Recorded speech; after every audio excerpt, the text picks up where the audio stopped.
Alright, Robin Padilla. Anyway, sanay na ang mga tao kay Robin Padilla. Mababasa sa social media na kabobohan at nagsisisi ang mga tao kung bakit napunta dyan sa Senado si Robin Padilla. Pero ngayon ay masasama ang mga binabato kay Robin Padilla, kawalang hiyaan na daw itong mga pinagagawa ni Robin Padilla.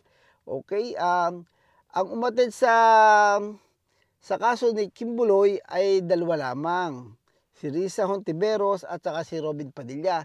Yung ibang mga senador ayaw umattend dahil alam niyo naman pagka mag-eleksyon, yung mga very powerful yung mga religious leader. Yan ang masama sa bansa natin eh.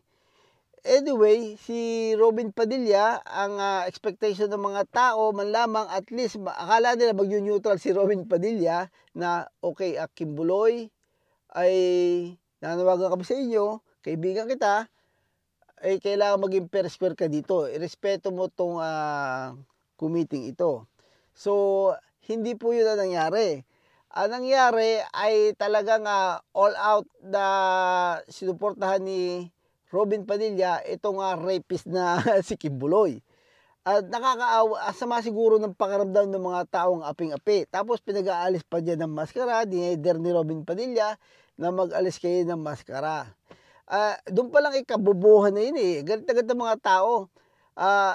Lahat ng husgado ay laging, lalo na't may issue na ito si Kibuloy ay kinukondem na marami daw namatay pagka nagsusumbong sa mga ginagawang kasalanan ni Kibuloy. Ay pag-aalisin ni Robin Padilla ng maskara. Ay hinaharas na nga yung mga tao na kumukontra kay Kibuloy. Anyway, napakarami kung bubusisiin natin, talagang iinit ang ulo mo sa katangahan nitong hindi na katangahan, kawalang iyaan ni Robin Padilla. Okay, check this out. Si Robin Padilla, yung buong session na yun ay halos hindi magsalita, 2 hours yun ha. Sa pahuli lang siya nagsalita. Ang ano niya, makikinig muna ako. Parang, ayabang nga eh. Tapos, dito nga pahuli ay, ang inaano niya, dinipensa niya si Kibuloy, na wala naman daw, nimisan daw, hindi daw humingi sa kanya ng pera. That's irrelevant. Hindi naman makakatulong yun eh. Ang pinag-uusapan dito, si Kibuloy, yung mga bata ang nagsusulisit, yung mga tauhan ni Kibuloy ang nagsulisit. Hindi naman pinag-uusapan dito nagsulisit si Kibuloy eh. So, yung mga inapi niya, ang mga slave labor ang kinokondem dito.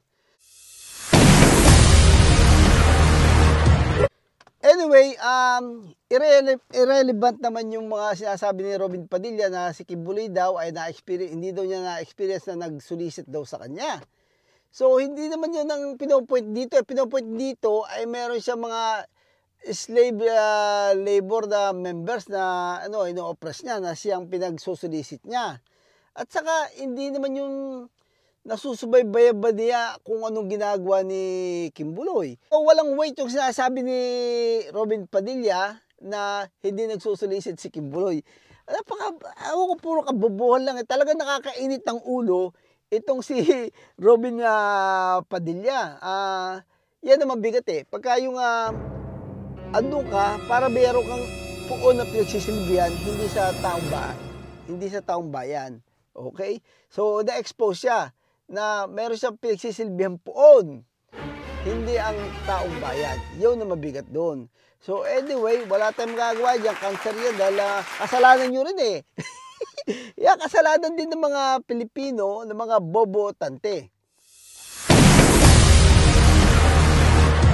Okay, anyway, si Robin Padilla ay for 2 hours sa pahuli lang siya nagsalita. So, meron pala siyang game plan. So, the reason kaya niya ginawa yun, para siya nga naman ang last word, okay?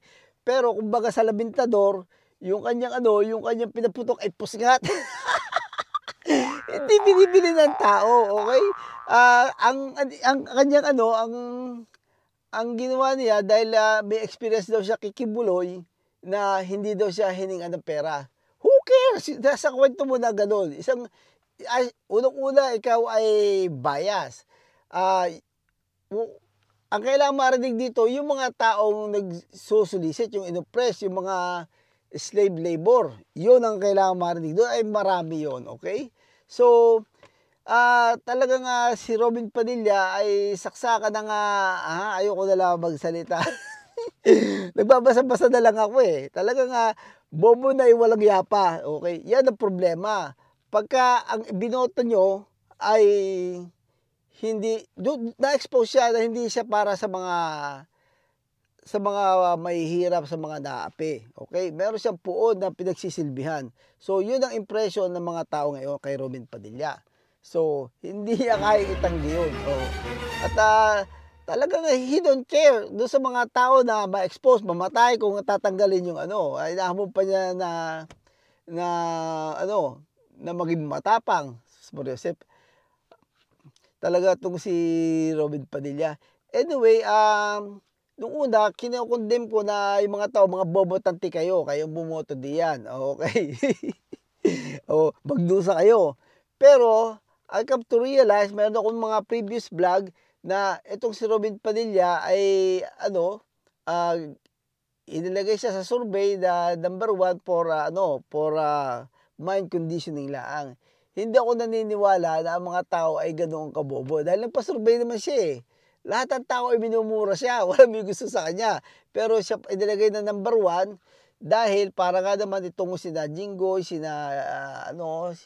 yung ibang may mga issue, sina Rebilla, ay kung lumabas uli, ay hindi katakataka. Yun ang aking insight ha. So yun na napipil ko. Ewan ko kung ay agree sa akin. Pero hindi naman ganoon talaga katanga ang mga Pilipino eh. Masyado nang nalibelan tayo ng katangahan. Okay? Pero may nagsasabi, tanga talaga ang mga Pilipino ngayon. Kita mo napatunayan ng kasi kumuha na examine daw yung mga Pilipino eh. Sa 80 country na naglaban-laban, ang Pilipino ay panghuli. Okay? So, nakakahiya. Ewan ko kung pero sa mga ganung bagay, dapat nagre-resign na yung Department of Education eh. Ay nakakahiya. Nabalitaan tayo mga bobo. Lalo na to si Robin Padilla, ay pag kinukwento natin doon sa mga ibang taga-ibang bansa, doon sa amin mga ex-convict ang mga senator eh. Hindi sila makapaniwala. Really? That's stupid. Your country is stupid. Ay talaga ito yung puro kahihiyala ang ginagawa itong si Robin Padilla. So anyway, si Robin Padilla ay nakakapagod na rin eh. Okay, salamat po. Dito na lang. Hanggang dito lang muna tayo. At meron pa akong isang vlog na ginagawa at medyo hot itong isang to. Si Robin Padilla ay gas-gas na yun eh. Anyway, salamat po sa mga nag-subscribe at sa mga magsusubscribe pa. Kung napapansin ninyo, ay balik na ulit si Pros Pugmamay at magsisipag na ako ngayon. Medyo tayo ngayon, maluwag na tayo sa oras. So, I'll see you with my next vlog. Alright, peace out.